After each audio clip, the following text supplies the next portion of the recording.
Hello, this is Joel. I want to give you this little video summary and help you see how you and Bryson played just the same. Alright, in a very significant manner, right?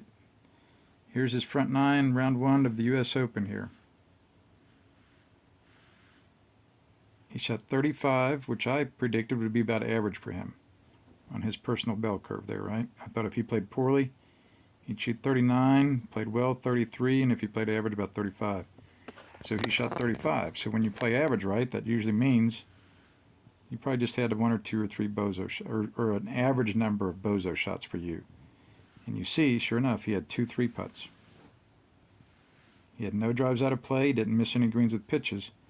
So without those 2 3-putts, he shoots 33, and now he moves to the good side of his bell curve. Just like you, and just like me and every other golfer on the planet. The way you play good golf is you have fewer BOZO shots and you maybe make it a couple extra putts. If you have kind of your normal amount of BOZO shots and you don't putt that great, you play average, and if you have more than normal BOZO shots, you get to the side of your bell curve.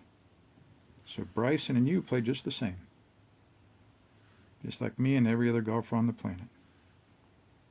And again, remember, this is his complete scorecard, which I don't really want you to do unless you can really handle it and it's constructive for you, but this I want all of you to do.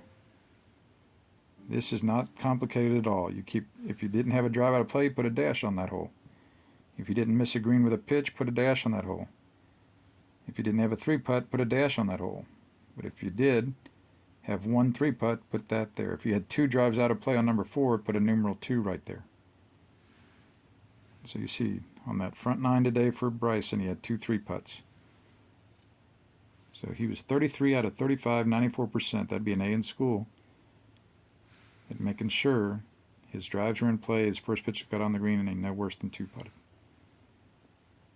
So that was his front 9. Now let's talk about his back 9 a little bit. Now we see Bryson on his back 9 of the first round of the US Open. We see he shot 38, which I predicted would be kind of poor for him. So he ended up on the poor side of his bell curve. Well, gee, why did he end up on the poor side of his bell curve? Well, I'm going to tell you it's mainly because he had 5 BOZO shots. Without those 5, he shoots 33, and then we're saying he played well.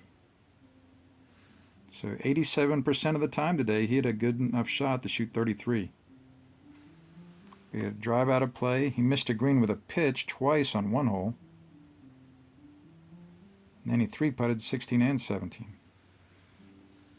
So I'm saying that's his main mistake that really changed where he ended up on his bell curve. 33 out of 38 shots, 87% of his shots were good enough to shoot 33 and be on the good side of his bell curve. But there were these 5 shots that ran it up to 38 to get him on the poor side of his bell curve. And again, this is the complete scorecard. This is the BOZO list scorecard. Much simpler. Keep track of this, and this is the most relevant to your score. You and Bryson and me and everybody else on the planet plays the same kind of golf. We're fighting the same battle.